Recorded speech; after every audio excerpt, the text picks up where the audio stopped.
Hello दोस्तों, good morning, सुप्रभात। आज अपन पढ़ेंगे बालाथल वल्लभनगर तहसील है उदयपुर की। उसके अंतर्गत ये आता है बालाथल। और बेड़च नदी है। उत्खनन करता है इनके पूना विश्वविद्यालय के प्रोफेसर वीएन मित्र है, जिसने इनकी खोज की थी 1962-63 ईस्वी में पहले तो, और 1993 ईस्वी में इसी के निर्देशन में यहाँ उत्खनन कार्य हुआ था। तो इन्हें यही खोज करता है और यही इन्हीं के निर्देशन में उत्खनन कार्य हुआ। सन 2 याद रखने, 1962-63 में खोज और 1993 ईस्वी में इन्होंने क्या किया था, उत्खनन कार्य इनके निर्देशन में हुआ था। ये एक ताम्र पाषाणिक सभ्यता प्रकाश में आई है। ताम्र पाषाणिक कौन सी थी? जो भी सभ्यता आपने पढ़ते हैं तो एक सन आपको याद रखना है। उस सन के अंतर बीच में कहीं भी आ रही है तो ताम्र पाषाणिक है, नहीं तो आप अलग उसको याद करोगे। जैसे सन है 2500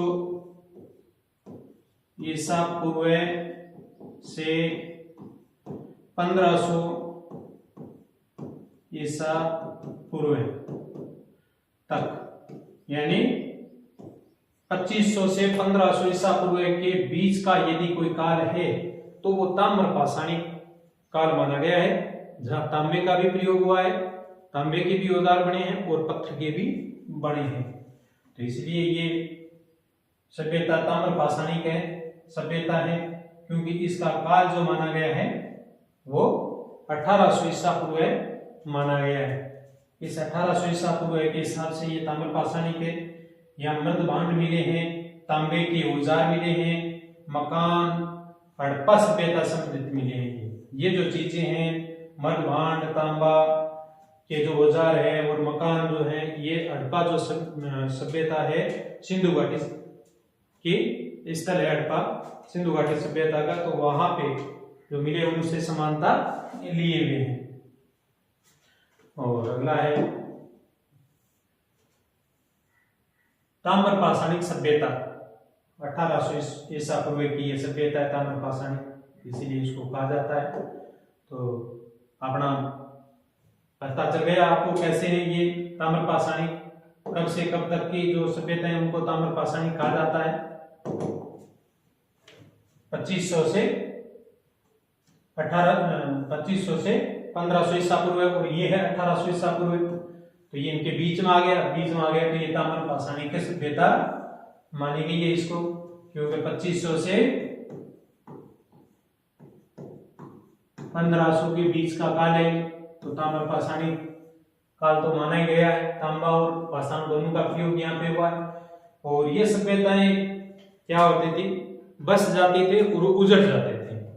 तो उजड़ने और बसने के क्रम में ये पहले तो ये ताम्र पाषाणिक संस्कृति थी 1800 ईस्वी के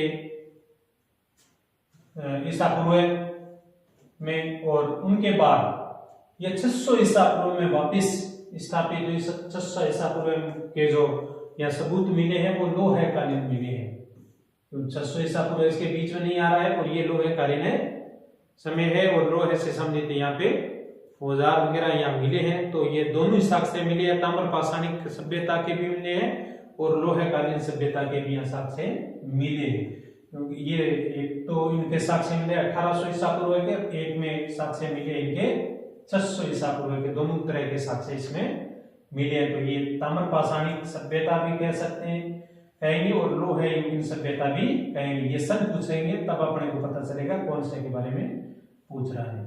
यदि सीधा पूछा जाए तो ये ताम्र पाषाणिक सभ्यता ही मानी गई है। लोहे गलाने की 5 भट्टियां मिली है, यानी लोहे का यहाँ व्यवसाय होता था, धंधा होता था, लोहे का करते थे, क्योंकि तभी तो ये गला करके कोई वस्तुएं यहाँ पे बनाते थे, औजार वगैरह, तभी ये इनकी भट्टियां मिली है। 11 कमरों वाला भवन मिला है। 11 कमरों एक ही भवन में मिले हैं, तो इसका मतलब है कि यहाँ कोई दुर्ग होता था पहले, दुर्गावशेष माना है इसको, दुर्ग, उसी की वजह से ये 11 कमरे मिलेंगे। तो दुर्ग का भी यह साक्ष्य मिला है। 5वीं सदी ईसा पूर्व हाथ से बुना हुआ कपड़ा मिला है, यानी 5वीं सदी ईसा पूर्व का ये हाथ से बुना हुआ, यानी ये जो लोग थे वो बुनाई कला से भी परिचित थे।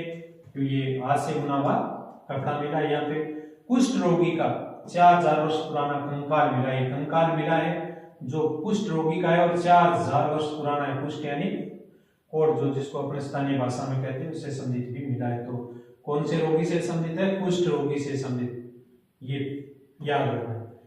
योगी मुद्रा में समाधान, यानी जब शव को गाड़ते थे तो एक योगी अपने तब ध्यान में बैठता है, उस मुद्रा के अंदर ये अपने इस शव को गाड़ा करते थे। अगला है तांबे के सिक्के मिले। यहाँ पे सिक्के किसके मिले हैं? तांबा के सिक्के मिले हैं। और एक संस्कृति है, वहां चांदी के मिले थे 36 सिक्के, वो भी अपने पढ़ा है। इसी में वीडियो दिया हुआ है, वो देखना आप। तो ये धातु याद रखनी है। तांबे का सिक्के मिले हैं जिसके ऊपर एक तो हाथी है और एक चंद्रमा, दोनों की आकृति दी हुई है। हाथी और चंद्रमा की आकृति उत्कीर्ण है। तो ये तांबे के हैं, ये विशेष रूप से ध्यान रखना। ये जो बालातल के अंदर मिले हैं सिक्के, वो तांबे के मिले और हाथी और चंद्रमा अंकित है। तांबे के औजार प्राप्त हुए हैं। यहाँ पे तांबे के औजार भी मिले हैं। नलकूप मिला है, इसको ध्यान में रखना। यहाँ नलकूप मिट्टी से बने सांड की आकृति यहाँ प्राप्त हुई है। तो ये तथ्य है। और अगला क्या मिला है? पत्थर के मणके मिले हैं। पत्थर के मणिये जो होते हैं वो मिले। पक्की मिट्टी के मूर्तियां मिली है। पक्की हुई मिट्टी की मूर्तियां, पशु आकृतियां प्राप्त हुई है। तो ये चीजें मिली है। इनके अलावा मर्त भांड है वो अपरिष्कृत है, यानी उनका सही रूप दिया हुआ नहीं है और पूरा पका हुआ भी नहीं है, यानी सुंदरता उसमें नहीं है और पका हुआ भी नहीं है। ऐसे मर्त भांड यहाँ पे मिले हैं। तो ये है बालातल। और बालातल के बारे में इंपॉर्टेंट जो तथ्य है वो अपने पढ़ा है। उम्मीद करते हैं बढ़िया है। पढ़ोगे आप, अपने लक्ष्य की ओर बढ़ोगे। अपने फिर मिलेंगे एक न्यू वीडियो के साथ। तब तक के लिए धन्यवाद।